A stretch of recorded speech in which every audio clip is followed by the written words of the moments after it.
தாம்பரம் இரும்புலியூர் பகுதியில் 2 வீடுகளில் 500க்கும் மேற்பட்ட வாக்காளர்கள் இருப்பதாக எதிர்க்கட்சித் தலைவர் இபிஎஸ் புகார் தெரிவித்த நிலையில் இபிஎஸ் புகார் தொடர்பாக தாம்பரம் மாநகராட்சி விளக்கம் அளித்திருக்கிறது. இபிஎஸ் குற்றம் சாட்டியுள்ளபடி 2 வீடுகள் அங்கே இல்லை, ஒரு மத வழிபாட்டு மையம்தான் உள்ளது என்று தாம்பரம் ஆணையர் பாலசந்தர் விளக்கம் அளித்திருக்கிறார். இபிஎஸ் குறிப்பிட்டுள்ள பாகம் 115 உள்ள மத வழிபாட்டு மையத்தில் 697 வாக்காளர்கள் இருந்தனர் என்றும் தாம்பரம் ஆணையர் தெரிவித்திருக்கிறார். 697 வாக்காளர்களில் 54 பேருக்கு மட்டுமே எஸ்ஐஆர் படிவங்கள் வழங்கப்பட்டுள்ளன என்றும் தாம்பரம் ஆணையர் தெரிவித்திருக்கிறார். தற்போது மத வழிபாட்டு மையத்தில் தங்கியிருக்கும் 85 பேருக்கு மட்டுமே எஸ்ஐஆர் படிவங்கள் வழங்கப்பட்டது என்றும் விளக்கம் அளிக்கப்பட்டிருக்கிறது. முக்கிய செய்தியாக பார்த்து வருகிறோம். வாக்காளர் பட்டியலில் பெயர் சேர்க்கப்பட்டு இருப்பதால் தான் எஸ்ஐஆர் படிவங்கள் வழங்கப்பட்டன என்றும் அந்த விளக்கத்தில் தெரிவிக்கப்பட்டிருக்கிறது. மேலும் விவரங்களை செய்தியாளர் மீரான் வழங்க கேட்கலாம். மீரான் வணக்கம். இபிஎஸ் புகாருக்கு தாம்பரம் மாநகராட்சி என்ன விளக்கம் அளித்திருக்கிறது? முழு விவரங்களை சொல்லுங்க. வணக்கம்.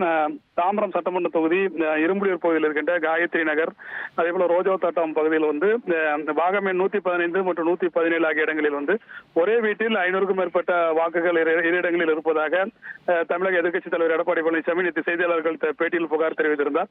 இந்த சம்பவம் பெரும் பரபரப்பை ஏற்படுத்திய நிலையில் தற்போது தொடர்பாக தாம்பரம் மாநகராட்சி சார்பில் அந்த விளக்கம் அளிக்கப்பட்டிருக்கிறது. அந்த பகுதியில் இருக்கின்ற கள ஆய்வின் போது அந்த பகுதியில் அது ஒரு மத வழிபாட்டு தளம் இருப்பதாகவும் அங்கு தங்கியிருந்தவர்களின் வாக்காளர் பட்டியல் தான் அந்த பட்டியலில் வந்திருப்பதாக அவர்கள் தெரிவித்திருக்கிறார்கள். அந்த பகுதியை பொறுத்த வரைக்கும் பாகம் எண் 115 697 ஓட்டுகள் அந்த பழைய வாக்காளர் பட்டியலில் இடம்பெற்றிருந்ததாகவும் தற்பொழுது அங்கிருந்தவர்களுக்கு 54 பேருக்கு மட்டுமே இந்த தீவிர வாக்கு திருத்தத்தின் போது அந்த படிவங்கள் வழங்கப்பட்டிருப்பதாகவும் மாநகராட்சி தரப்பில் விளக்கம் அளிக்கப்பட்டிருக்கிறது.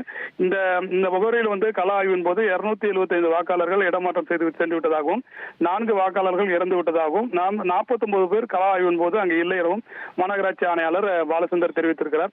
மொத்தமுள்ள 697 வாக்காளர்கள் 380 பேர் அங்கே இல்லை என்பது கள ஆய்வின் போது தெரிய வந்துள்ளதாகவும் அவர்கள் தெரிவித்திருக்கிறார்கள்.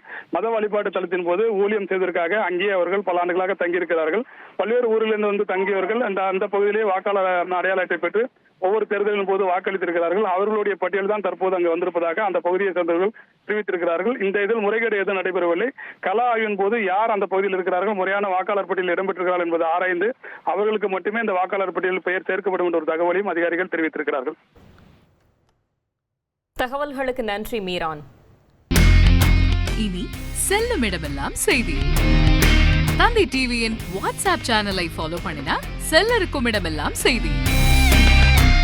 இதோ QR கோட் இப்பவே ஸ்கேன் பண்ணுங்க, ஃபாலோ பண்ணுங்க.